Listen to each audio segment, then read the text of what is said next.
All right, well, that's a long story, but it means that a group of folks in Southern Maryland were able to participate in a program called the Tobacco Buyout, which presented alternative crops as a supplement to tobacco and the loss of income for farmers in the community. So Governor Glendenning, it was almost 20 years ago, instrumented the tobacco buyout for farmers and paid $1 a pound over a 10-year period. So the offer was so good that folks just had to give up the distribution, growing of tobacco, which was a way of life for over 375 years. Wine. It became so popular that the Ehrlich administration initiated grants for local towns and communities to set up a co-op. And actually, it wasn't really other local towns and communities with Leonardtown. And it just so happened that the mayor is a good friend of mine, and I represented the town, and he was instrumental in having an opportunity to purchase the old State Highway garage in Leonardtown. And all of a sudden, there was a $1 million grant available to this cooperative of farmers. So they took the initiative. The county put up a lot of money, the town put up a lot of money, the state put up a lot of money. They purchased the old State Highway garage. They purchased the land from the state. And they made it into a public park along the McIntosh watershed. And there were several folks that were very instrumental in developing what's called the Leonardtown Winery Cooperative. And the Chaptico Vineyard is a 1/18th owner of that cooperative. And we are new to the co-op. We got in on the tail end, meaning that if it's been in existence for 10 years, we got in 5 years ago. So we were lucky because we were still able to take advantage of opportunities to put vines in the ground. So with that, I applied to the Tri-County Council, and we utilized tobacco funding to fund our first acre. And we had already owned the land, the Chaptico Vineyard. We called it the Chaptico Vineyard. It used to be called the Danny's Lane Farm. It's 60 acres in Chaptico. Co-op is the compilation and assemblage of 18 farms throughout Southern Maryland. And not every farmer has the ability to build their own winery, because a winery, in order to make wine, costs a lot of money. And the co-op was a venture put together by different farmers to establish a place in order to make wine and to sell wine. And it was put together by government grants. I'm Pat Isles. I'm the winemaker at Port of Leonardtown Winery. I kind of run the production side of the business, from the grape grower receiving the grapes and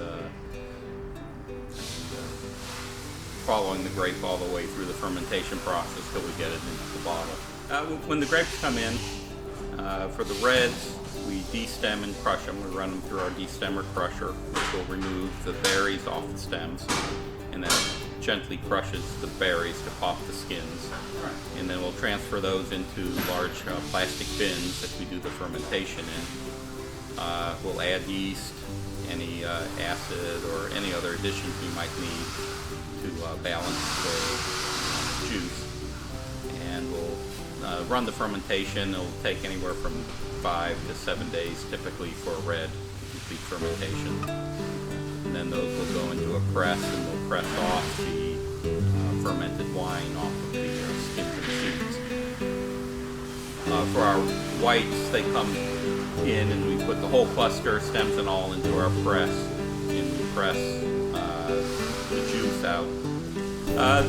The reds will go anywhere from about 6 to 18 months, sometimes longer. I get that question. I get asked a lot if I have a favorite wine, and it's kind of like saying, which of your children are your favorite? Right. They all have their, each one's different, and they have their positive and positive and different attributes. So I don't really necessarily have one that stands out. It all depends on what I would need for a wine. I try to make wines that I like. I drink wine because I find it complements meals, food quite a lot. I've often heard, the wine is like the final expression of the grape.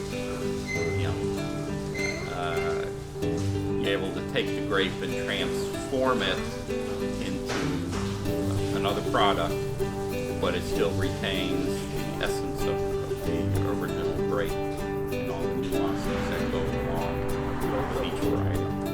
The Chaptico Vineyard Group, they're one of our newer members of the co-op, and they have several acres of grapes planted. And we expect to see some grapes from them soon.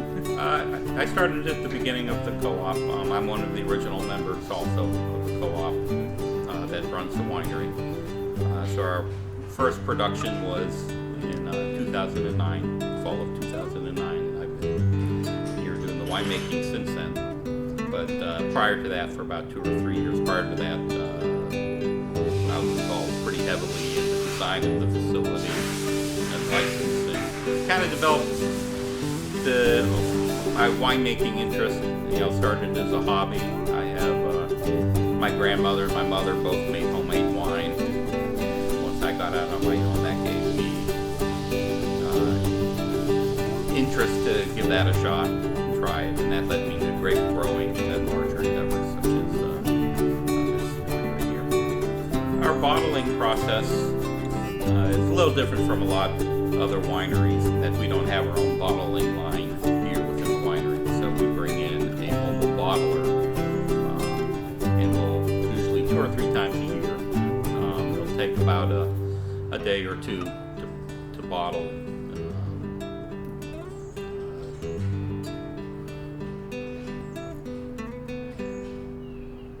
It'll take us a total of about 4 days a year to complete the bottling, and that's around 2,500. I'm Abby, and I'm here at the winery. I do the event coordination. I'm the assistant tasting room manager, and I'm the wine sommelier here. They have so many wines here, from sweet to dry. I like many of them. It's what I'm in the mood for. If I want a slightly sweeter wine, I like the Chaptico Rosé. If I want a red wine, it's hard to get past the Chamberson. It's so easy to drink and pairs with so many foods. I love the stainless steel Chardonnay too, if I'm having just a quiet, elegant meal with my husband. Though I have many favorites. Because I enjoy wine. For me, wine is a bit of a hobby and passion because I love food and wine pairings. All the different wines have such different characteristics to it that it's fun to try different wines and see that you do get a distinct flavor or smell or memory from one versus another. So I enjoy it from that aspect, and I just enjoy relaxing with it because it's a social thing to do, is to have wine with your friends. I know that it is several vineyards together, some families, a collection of families down in southern Maryland, and they bring up some great grapes that we turn into some wonderful wines here. Vidal Blanc is a French hybrid grape from back when they had the big blight where all the grapes in France were dying off, and afterwards some of the noble grapes that everybody's heard of, like Chardonnay, were dying. So there were people who were trying to develop hybrids that were much hardier, and this is where it came from. It was a hybrid from France. And then the noble grapes came along and were doing great, so they went back to them, and they did very little with something like Vidal Blanc. Vidal Blanc loves the eastern part of the U.S. It grows great in Virginia and Maryland, so a lot of people have not heard of it, but it's a beautiful grape. It makes an excellent excellent dry table wine. It's a beautiful white wine, great for seafood. It's great for turkey at Thanksgiving. It's a very versatile dry table white wine. Agriculture is one of Maryland's main attributes. Promising for the harvest season, the grapes will be ready to pluck from the vines in the months around September. The Chaptico Vineyards has yet to develop and bottle their very own wine. Very few cooperative members have the time to maintain and work at the vineyard, so the process becomes very slow. You must till and prepare the soil for the new baby plants. The reputation of Maryland's vineyards is not that renown of, say, Napa Valley in California. Chaptico Vineyards have toiled for at least 5 years to produce what they have at this. Everybody, I'm Robert Dorsey. I am the mentor here at the Chaptico Vineyards, and what we want to do is we just want to show you basically how the vines tend to grow. And as you see here, they follow the bamboo shoot upward until they attach to this wire.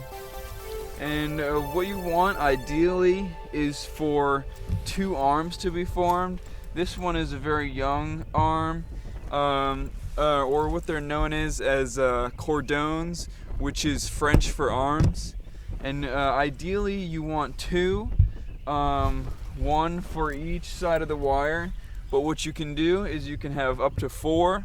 So you can have one sitting here, one sitting here, one sitting here, and one sitting. This one needs quite a bit of pruning because what you want to do is prune off most of the excess vines, because you don't want to. See, this arm is already forming.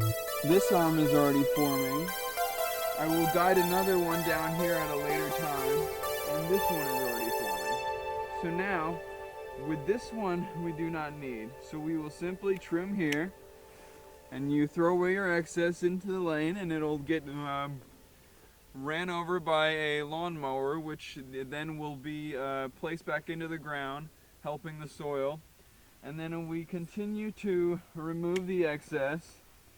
We don't want any that will stick out. We want to get rid of most of the excess as we can. As you see, these small ones right here, they won't help us very much, so we're going to get rid of them.